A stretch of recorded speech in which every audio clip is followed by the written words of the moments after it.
I'm genuinely really excited about our next guest. I feel there is a special presence in the building and in the studio right now, and it couldn't have come, or this lady could not have graced us with a presence at a more serendipitous time, because of Vassos is leaving the show today after 14 years, and he doesn't know why he's leaving. And it's I finally believe you, by the way. I finally believe you. And maybe this lady will help us. Right, so do you want to give her the gentlest of intros, Vass? Our next guest is a best-selling author and Intuit who's so in tune that everyone from Hollywood royalty to Wolves of Wall Street turn to her for advice. Her new book, The PRISM, is out now, and it really is impossible to ignore her. It's Laura Day! Let's hear for Laura Day! Hi, Laura.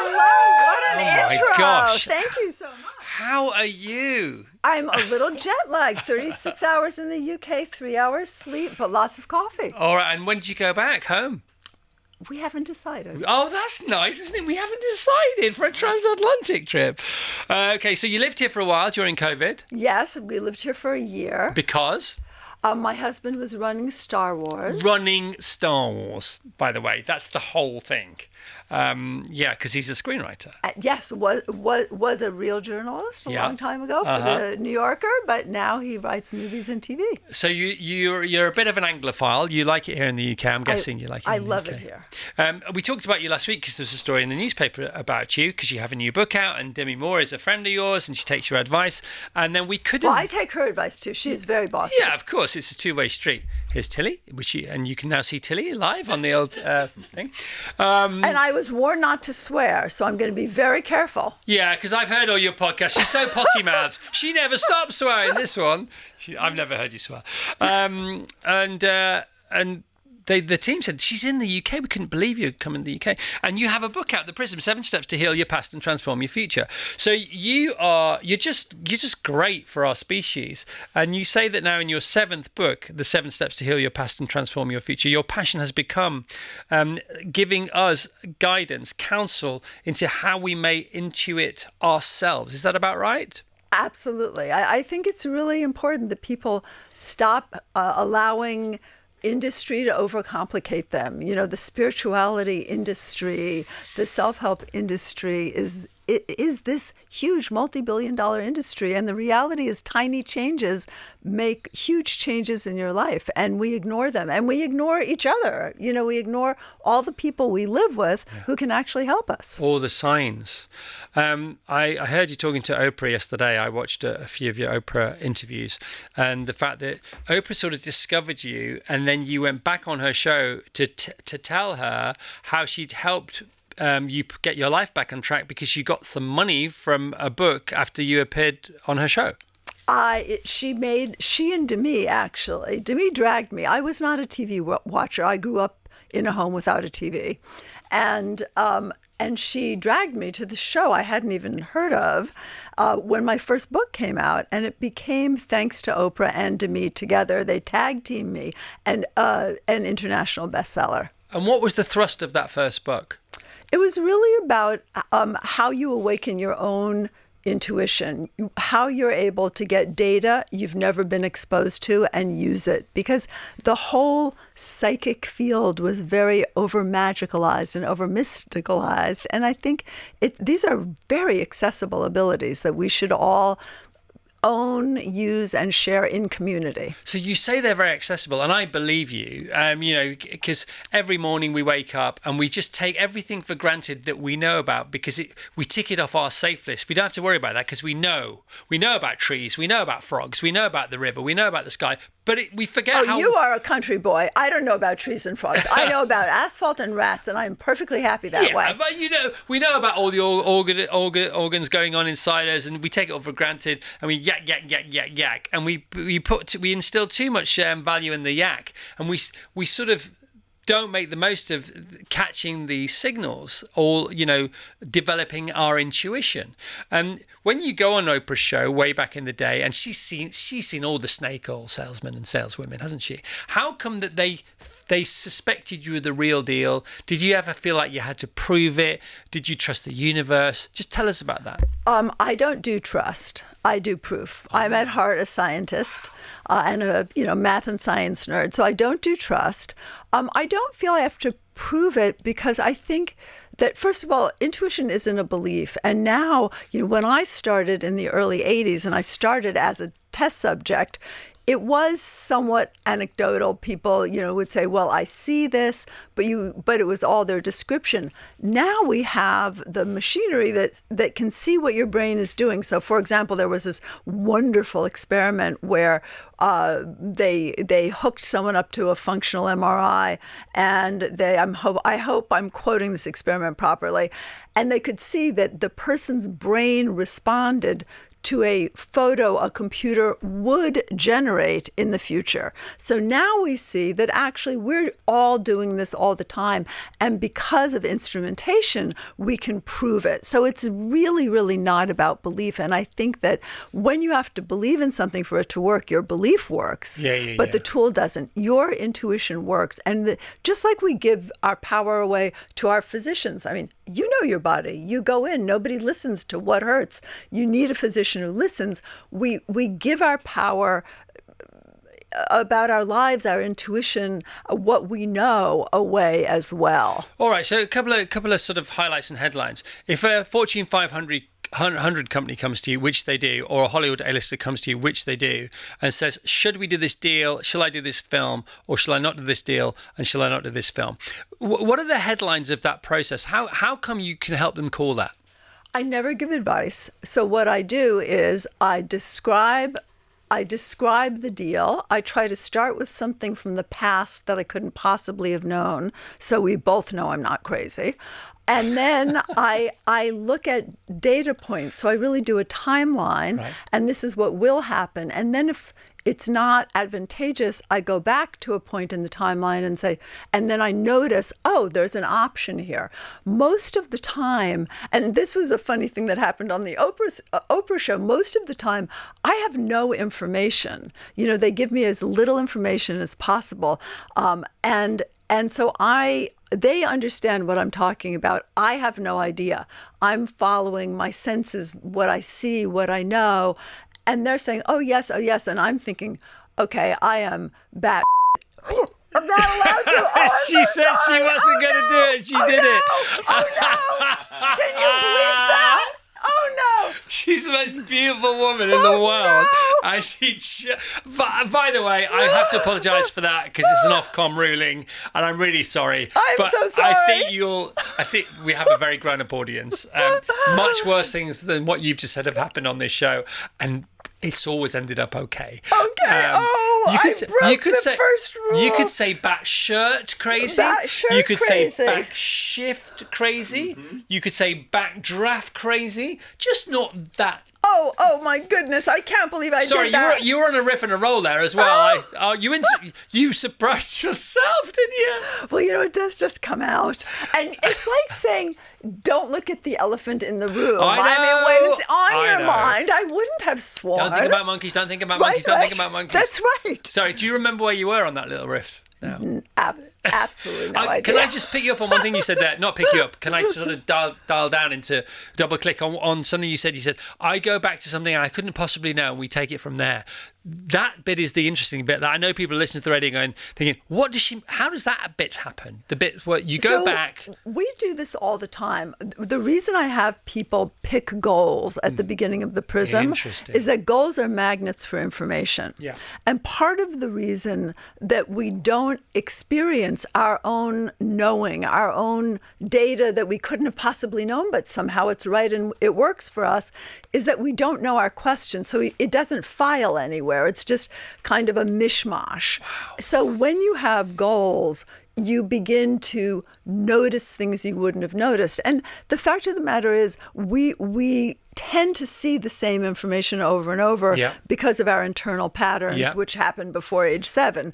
When you begin to expand those patterns, which all of those miserable desires that haven't happened yet actually help you do. Right. That's when that intuition, that openness to new information comes, and you change worlds, literally. Is this a confluence with manifestation? Is it that? Are we in the same realm? You just said my favorite word. So manifestation, is a word I hate, and I hate it because you put water in an ice tray, put it in the icebox, you manifest an ice cube. It makes something happen. That's all it means. I knew you were going to love or hate it, one or the other.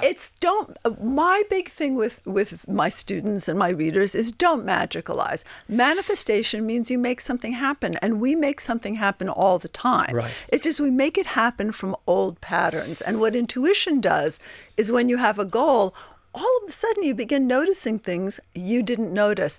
And if you act on the safe ones, because there is a thin line between intuition, imagination, and batshit crazy. Well done. So you want to do what is safe, but all of a sudden you notice, why don't I walk to work this way? Or I wrote something on Oprah for Oprah magazine about having worn a color I never wore before, and different people noticed me, and it really changed my life. So it is, and one of the things I love about the PRISM is we do overcomplicate our reality because we're smart and we have those massive brains.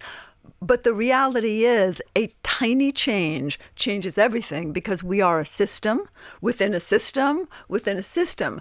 So if we do make a tiny targeted change, we live in a completely different world. It's funny because my day unravels as it goes on. And the reason it unravels, and my wife and I talked about it last night, is because I have rituals, regimes and routines from the moment I wake up, and Monday through Friday on the show, they're always the same. I wake up, I drive to London, I stop at the same place for a coffee, I run into work before the show, we got the show. So it's quite sort of bordered and it's protected the first half of my day, and then I don't have those rituals and regimes, and I allow it to unravel. And the great thing about the next day, then I can put it all back in the box the next day, so I get back into the stream where I want to, which is where I entered the stream the next day, the day before, and every day. And of course, we never step into the same stream twice anyhow, even if we step into it from the same place. And if we allow ourselves to be washed down the river and we carry on the next day from where we left off, I don't think that ends well. And I think that these tiny changes that you're talking about, the calmer the pond, the smaller the pebble you need to cause the ripples. What a lovely thing to say. Is that what you're talking about? What you just said is what I'm talking about, which is our prism, our ego, our patterns, our subconscious hold our reality in place, and that's really important. Yeah. But they also limit us to what we know. The fact that your second half of the day is open, so you might bump into something that isn't part of your structure, that is a very healthy kind of life. It's like a roof terrace. Yeah. So I know I've got a building. I know I've built it. The foundations are solid. But, from 3 o'clock onwards every day, I go into the roof terrace and see which way the wind blows. And then I retreat to the building again for the next morning. And I think that in a way, women in terms of change are at a slight advantage. And I'm speaking as a woman born in 1959. It's, I think it's probably a little different now. But because we are responding to people around us, just because of traditional gender roles, which still kind of exist, but certainly in my generation do, we have the opportunity to change because we're reacting to other people's needs. And so that opens, what do I need to find? Who do I need to be? It opens our intuitive, creative senses. Whereas I think men have less space, at least traditionally, to be able to do that. I have interviewed so many people in this situation, and I've never interviewed anybody like you. I can tell. And I'm not trying to say, I've got the woo-woo going on. But you are not trying to sell me anything. And you're not sticking to a script. You don't have some shtick. This is not some spiel. You're not on the back foot, you're not on the front foot. You're just neutral. It's beautiful to talk to you. Thank you. Right. I hear by the way, when I say your name, people say, he's a national treasure. Literally, I've heard that from 3 people in the last 24 hours. He's a national. What are you doing to him? Oh my God, he's a national treasure. You know what? I don't want to be a national treasure because that suggests you need to be polished, looked after, and put in a museum. 14 years, Laura. 14 years we've worked together. This is the last show together, and I've managed to escape 14 years, nearly, right, until like an hour and 9 minutes before I leave, without somebody calling him a national treasure. What have you done? Yeah, my national treasure status is your international nightmare. Yeah. All right, now I know because I've read loads of interviews before you came on the show about you because I am so fascinated. Which is so kind. Nobody does that. I am so pleased. Honestly, I've learned to interview myself, basically. Well, I'm so honoured to meet thank you. And what's been intriguing about, and you've been interviewed by some really sort of thick-skinned, hard-nosed journalists, and they've written pieces about you. And they said the thing is, then she as she's just leaving the interview, or the officer said, "Oh, you might want to watch out for your friend who I think is probably doing all that." And it's not there to prove a point. You just say all this stuff. You pick up on all this stuff. So it's called the lack of boundaries. Is that what it's called? Yes, because it's actually really not an ethical thing to do, but I do have one speed. Part of the reason I'm so good at what I do is that I have a very damaged brain. So it's not good for a lot of things. What does that mean? Well, I have severe ADHD. I will get lost 2 blocks from a home I've lived in for 43 years. So my brain doesn't do many things, but it does do this because it's very mobile in space and time. I see. But I try very hard. Every once in a while I make a mistake, but I try very hard not to publicly read. And actually on Oprah, what was interesting is nobody says no to Oprah, and I definitely would not say no to the magnificent Oprah. But the night before, I was told that I was going to be doing people on air. And I said, well, I said to myself, I don't do this, but nobody says no to Oprah because she's Oprah and incredible. And one of the people actually drove 3 hours after the show to meet me. And she said, thank you so much. I knew what you were talking about. You knew what you were talking about. And I really appreciate your making sure nobody else did. And first of all, I was so deeply moved. But the reality is, intuition is specific, it's detailed. The intuitive often has no idea what they're talking about. So I always, in an interview, because it's hard to sit with someone and not experience things, I always say, okay, turn off your tape recorder now and let's speak. Because people's lives are precious. And I think one of the things we forget with all the internet and Instagram and all of that is that people are precious, and their information is precious, and their lives are precious. And the more we remember that and treat each other that way, it's important. So when I read on air, it's completely by mistake, except that one time with Oprah. And Oprah was so cute. She said, well, I don't understand how you knew that. Yeah. And you're not trying to prove anything because you're not selling tickets to a freak show. Now, that said... Well, I hope not, because that would make me the freak, exactly, right? And everybody that bought a ticket. All that said, notwithstanding, this gentleman here is leaving the show after 14 years today. And we all absolutely love him. And he says he loves us, and we believe him. He also loves his job. He's really good at his job. The listeners love him. And he doesn't know why he's leaving. Can you just speak to that for a second, to Vassos for a second? Well, I won't read it, but I would doubt very much, just from the experience of 66 years of life, that you don't know why you're leaving. And you may not know what you're leaving for, but you probably do know why you're leaving. And it's probably private and important to you, and it's a very courageous thing to do. And I think courageous moves are often rewarded if you give them the time. The one suggestion I would give you is a suggestion that Chris exemplifies in his life, which is, if you're leaving today, tomorrow, know what routine you're going to start your day with, because you need a container for whatever it is that comes next. And that container are habits that reflect what it is you want in the moment. You know, we all spend a lot of time thinking, what do I want 10 years from now? Whereas really we restructure ourselves by asking, what do I want in this next hour? Where can I do good in this next hour? Where can I be productive in this next hour? And I have a feeling that part of what you're dealing with is a feeling, and that this is a very courageous move for you.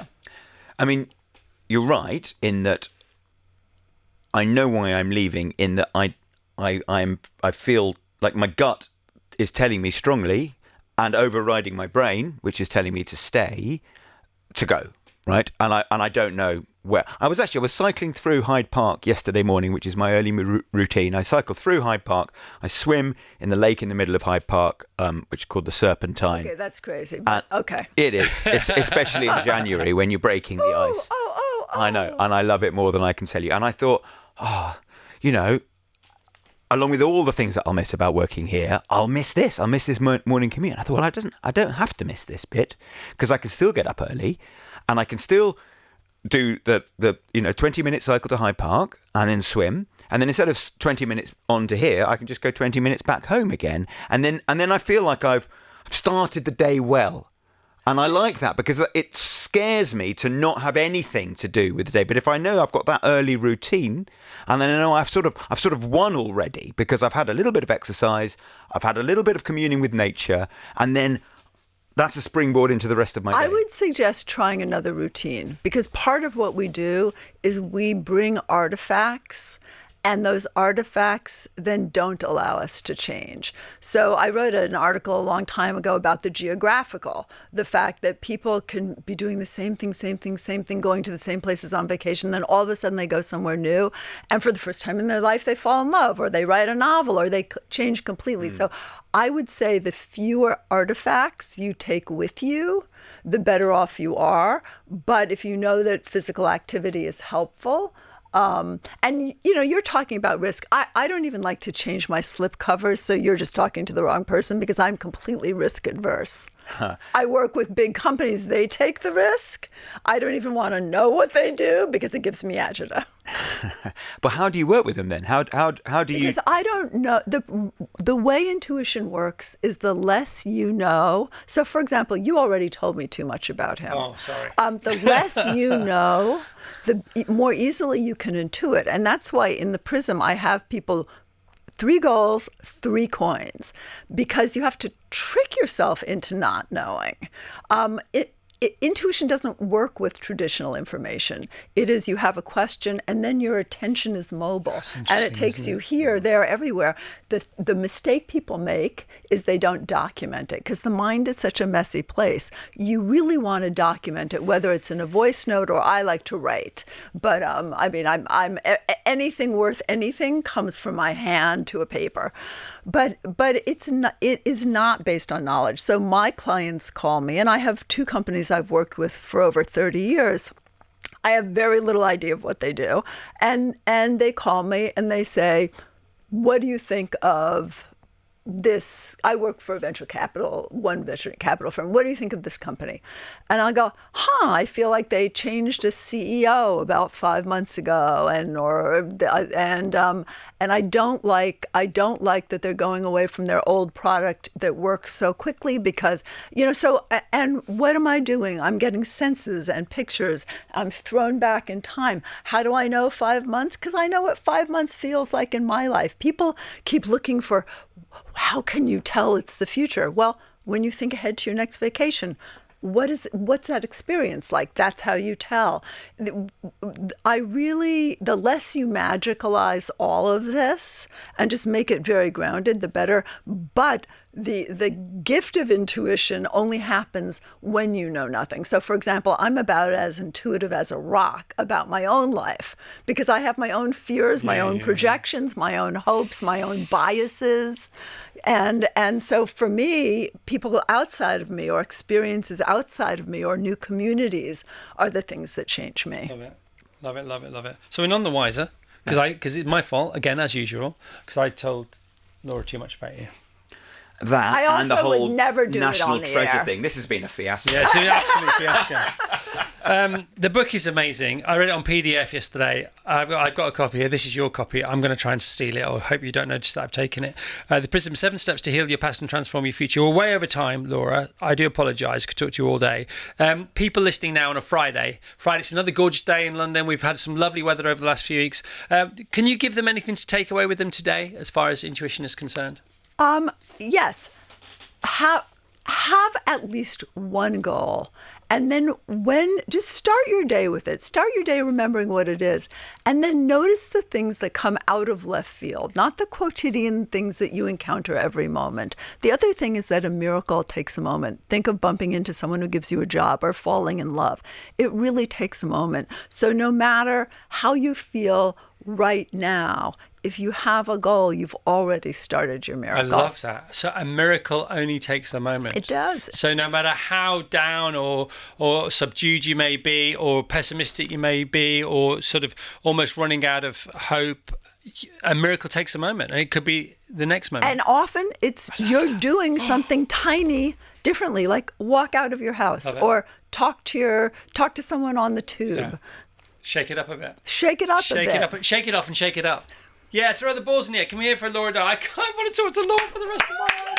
Oh, thank you. Yes, Laura. I Laura, only swore once. have you? I know, it was good. I enjoyed it. We still haven't had any complaints. People saying, yeah, go Laura, bat shirt. Have you ever been out for dinner with Nicole and Demi together? The three of you ever been out for dinner?